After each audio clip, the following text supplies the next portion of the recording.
If you were curious about how a 4-day long date with a South Korean in Iceland could look like, keep watching. Hi and welcome.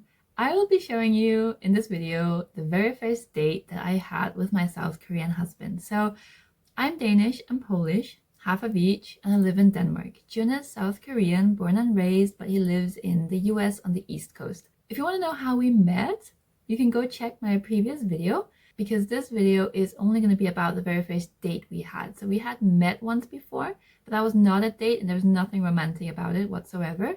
But this time we met with the intention of it being a date. Okay, so I will watch the video here on my laptop and I will comment while watching it. And then every now and then I might stop to say something, and I'm gonna, yeah, okay, let's just get into it. Okay, so we are starting with some images from the train. I took the train from Aarhus in Denmark, where I live, to Copenhagen, and this is me in the train. I was almost alone in there, and this is a very, very typical standard Danish train, not the newest, not the oldest. And this train is a direct train, so it only takes me 3 hours to get to Copenhagen. There is one stop, and that's what you're seeing right here. And this is the main station in Copenhagen. And after this short stop, there was just 15 minutes to the airport. Through the window here, you see the train. It stops literally underneath the airport. So you just take this escalator slide up to the airport and you're inside. It's incredibly convenient. And here I am on the first floor. In Denmark, we call the ground floor, and this is the first floor. So first floor, and this is before security. Here we have a bathroom selfie. And this is the gate. Here we have my seat. And this is me in my seat. The yellow line is the route I had to fly, so it was a lot shorter for me than for Jun to get to Iceland. And here we are on the plane. I was so excited, so I was filming the entire flight. I'm not even exaggerating, I really was. And I was excited because this was the first time I was flying in 12 years, and it was the first time ever that I was flying alone. So I had a window seat and I was taking full advantage of window seat. This is the last footage of the Danish landscape. Look how drastically different it is to the Icelandic. The Icelandic is so rocky, so harsh. And this right there, that is a glacier. The white plateau, that's ice. And in the background, underneath the clouds, it's a little bit difficult to make out, but that's one big giant glacier. That's all ice. So awesome. I was so in love with the Icelandic landscape, even though it's so different to the Danish. It's so mystical and so inhospitable too. I was landing in the afternoon and Jun was gonna land the following morning, and I did that on purpose. This was a hotel where I slept just for one night, and this is the room. So I came a few hours in advance because Jun could only land in the morning and I could only land in the late afternoon, no matter which day. So this way I had a few hours the next morning to myself to get ready, because this was, after all, our first date and I really wanted to look my best. And here I'm approaching the window, and take a look and keep in mind the parking lot. I know I'm pointing somewhere else, but the parking lot is kind of important for a fun story I'm going to tell you in a second. But first, another mandatory selfie. From the room this time. Yeah. Here we are in the rented car, and the reason why the parking lot that you just saw was essential for this story is because that was where Jun learned how to drive a manual transmission car. So he had booked the wrong car by accident. When he got to pick up the car, they weren't able to switch it to a automatic transmission car. He barely managed to get the car from the airport to the hotel where he was picking me up.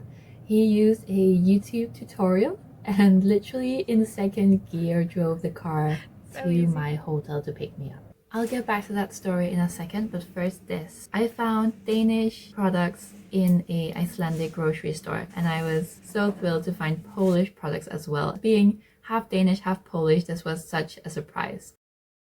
Okay, back to the story about the driving. So Jun learned how to drive the manual transmission car in 10 minutes or less. I was really impressed. So the very first few minutes of our first date was actually me giving Jun a lesson in how to drive a car. Yeah, I thought that was quite funny. The reason why I didn't drive the car was because in the agreement that he had signed, he was the only one allowed to drive. Okay, so now we're on the road. We're trying to find the cabin that we had rented for the stay for the 4 nights that we were in Iceland together. And I was filming the entire way because first of all, I was a little bit awkward. Obviously, I knew June well. We'd been texting quite a lot, but this was the first time seeing each other in a date setting. So I was a little bit nervous and filming kind of, distracted a little bit from the awkwardness. So yeah, but then also just the landscape is gorgeous. So I was also just genuinely filming because it's beautiful. And the cabin we had rented was in between Keflavik, where the airport is, and Reykjavik, that's the capital. So somewhere midway between Keflavik and Reykjavik, we drove off of the main road and found ourselves here and got a little bit lost actually. Jun had received some rather detailed, we thought, instructions to his email about how to find the cabin, and we thought we had followed those. So let me stop the video right here.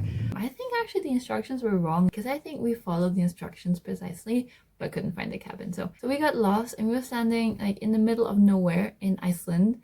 No houses, no cabins, no people, no one to ask for directions. So we called a number for this cabin and an Indian lady picked up. She was not helpful at all. She only provided us with the same exact information that we already had in the email.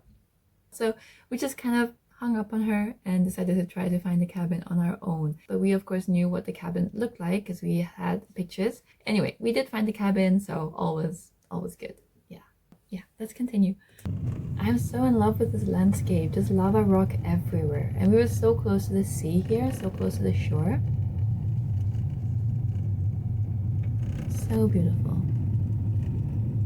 And this is the cabin. We found it. Success. Yay.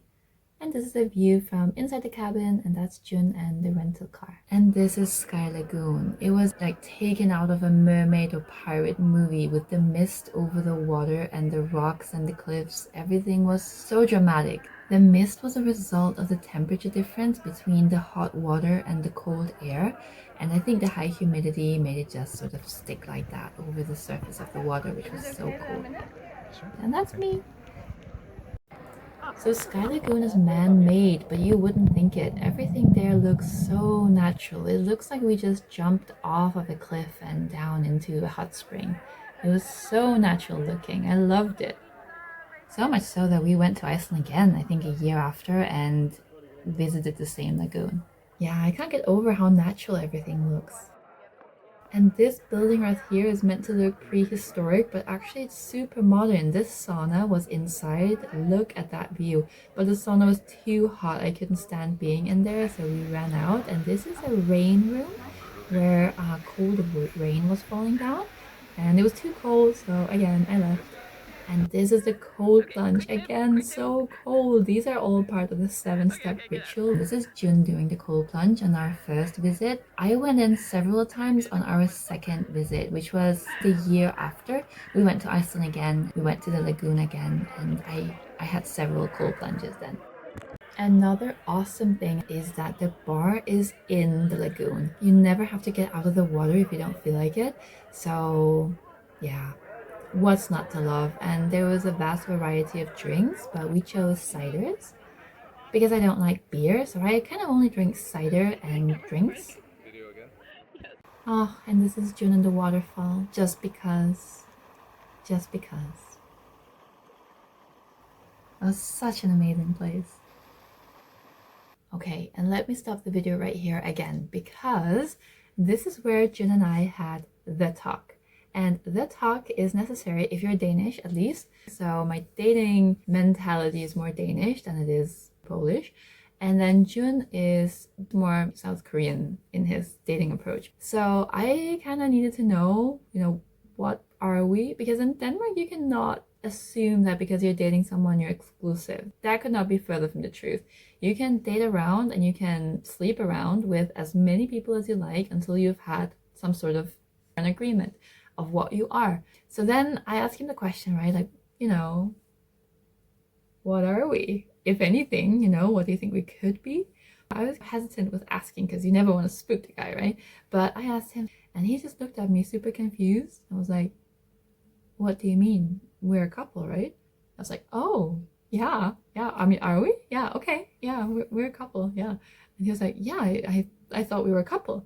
I was super excited because obviously I really wanted to be a couple. In his perception, in his mind, we had been a couple from the day before, but in my brain, we were sort of a couple from Sky Lagoon. But anyway, that was a fun little story of cultural differences, I guess, between a Danish girl and a Korean boy. Yeah. Okay, let's get back to the video. Sky Lagoon is on the shore. This is what you see here. That's the sea. Now, if you thought that this place was awesome during the day, just look at it during the night. So this was right before closing, and it just looks even more mystical and magical than it does in daylight. Now, I think if we go to Sky Lagoon or to Iceland in the winter when the night sets really early, the lagoon might be open like this just most of the time. I really want to try that, so I'm really gonna want to go to Iceland just in the depths of winter to try and experience this lagoon in a more dark setting just like this. It was so... Oh, it's so scary looking almost. If you don't know that this place is man-made, you would just fear walking into this water. And here we again have June in the waterfall. And since it's so dark in the image, I don't have to censor him, so there he is.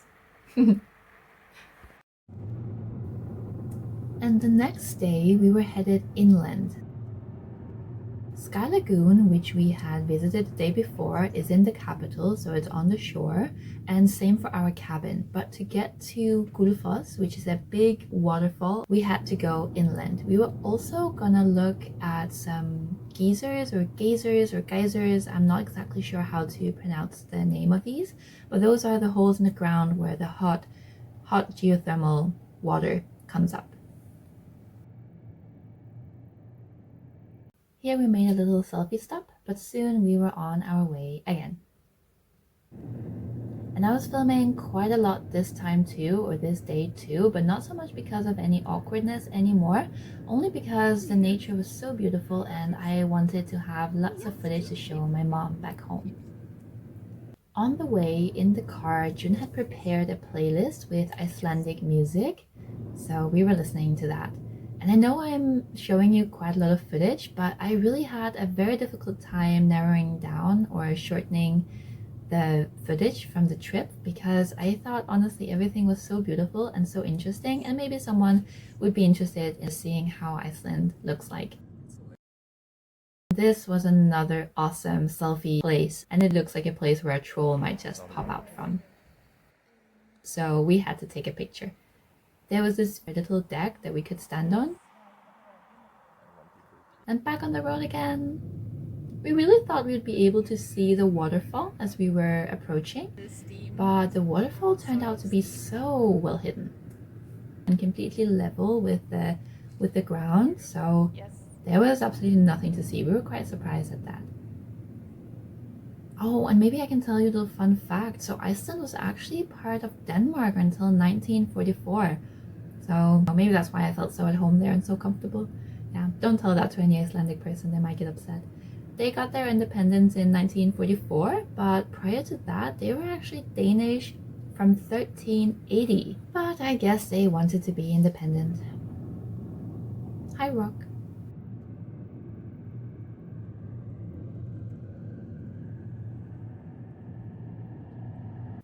And here we have a cute little solo cloud. Just chilling. The clouds in Iceland in general were really low hanging. It was quite awesome to see. Almost felt like you could reach up and just grab them. Oh, here we are. This is the waterfall. We had arrived at the waterfall. And do you see that wall of mist that rises from the crack? It was so beautiful. It was so amazing.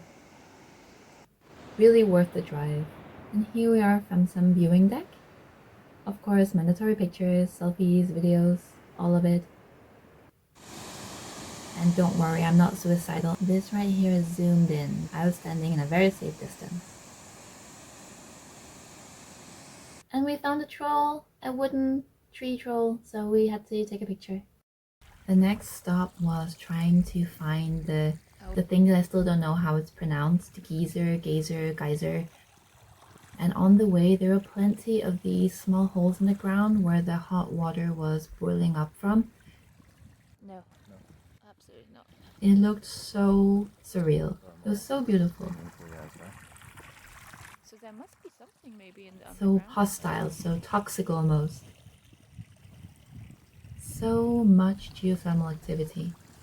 Yeah, there were even plaques all around to warn not to drink the water or not to touch the water. Have a picture here as well. Yeah, I had to keep an eye on Jun because he really wanted to just put his fingers in there. Here we are waiting for the big geyser to spew the water. Good. Do we want to flip the Here we catch it, but we weren't really ready for it. Oh, there it is.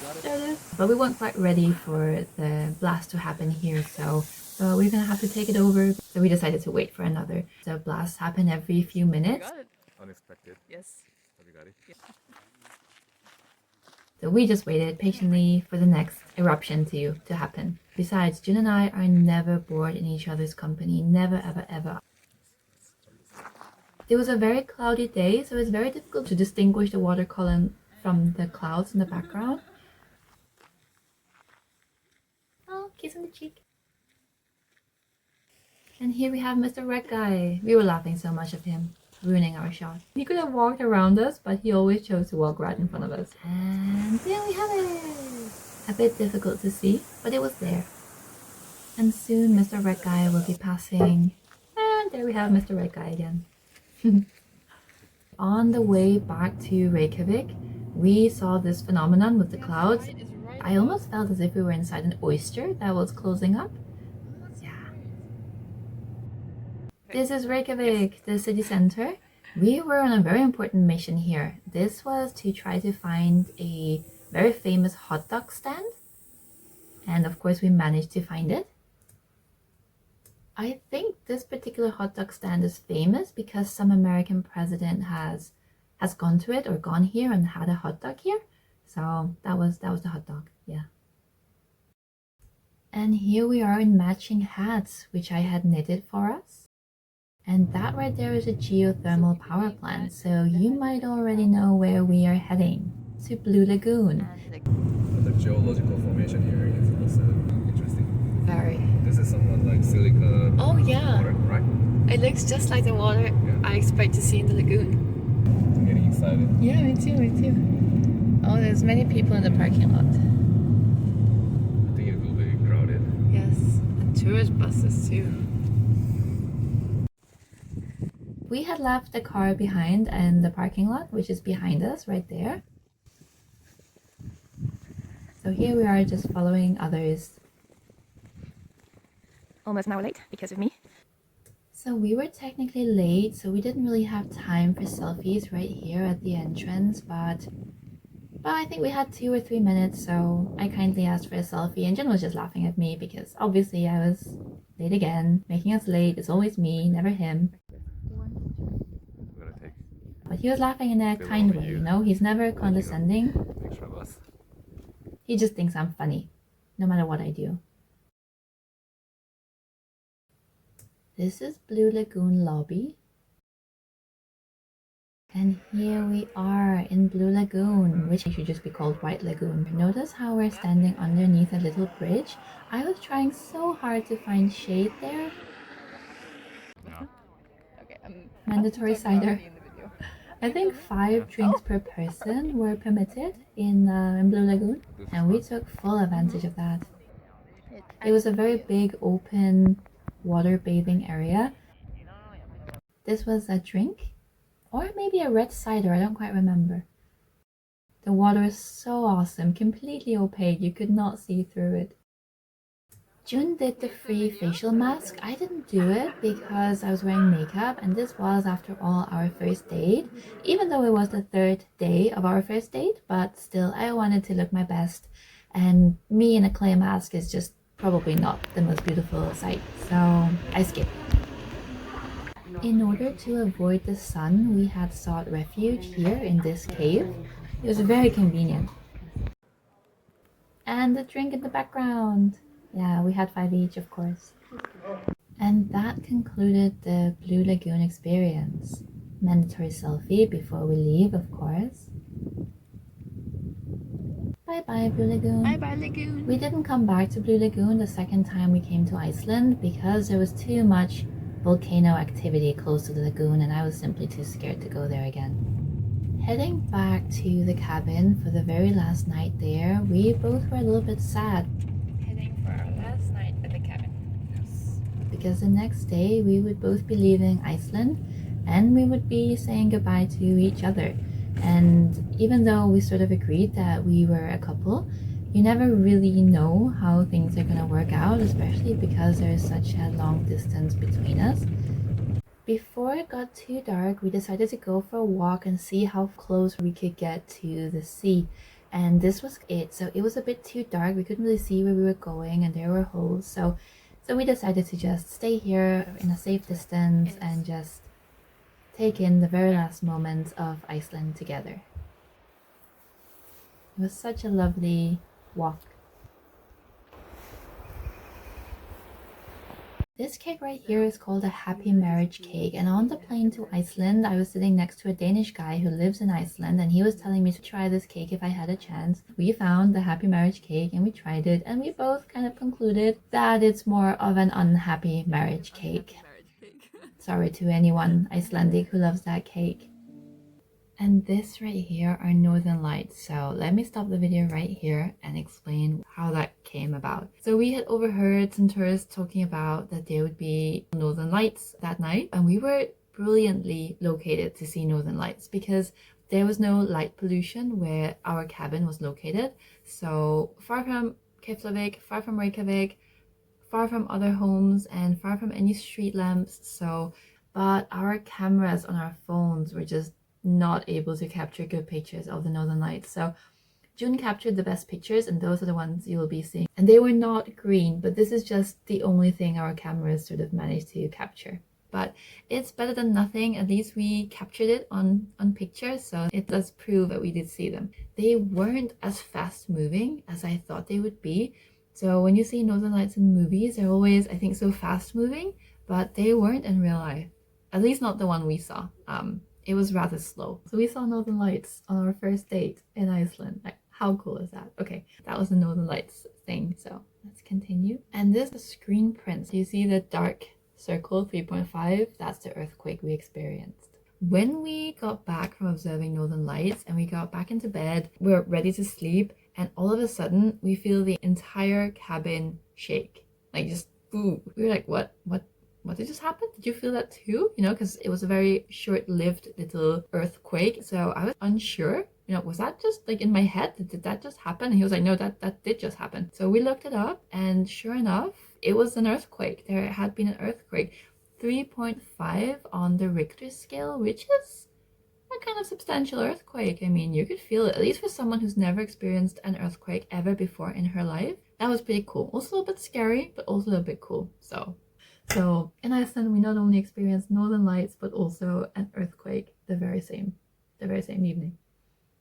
Yeah, we were kind of, yeah, that was cool. Okay, a little bit more of the screen print. This is kind of where the video comes to an end, but let me finish up by saying that the next day we were flying out, right? So I was flying back to Denmark, he was flying back to East Coast US where he lives, and I had misunderstood something that he had said that morning in the car, and I took it to mean that we wouldn't be seeing each other again.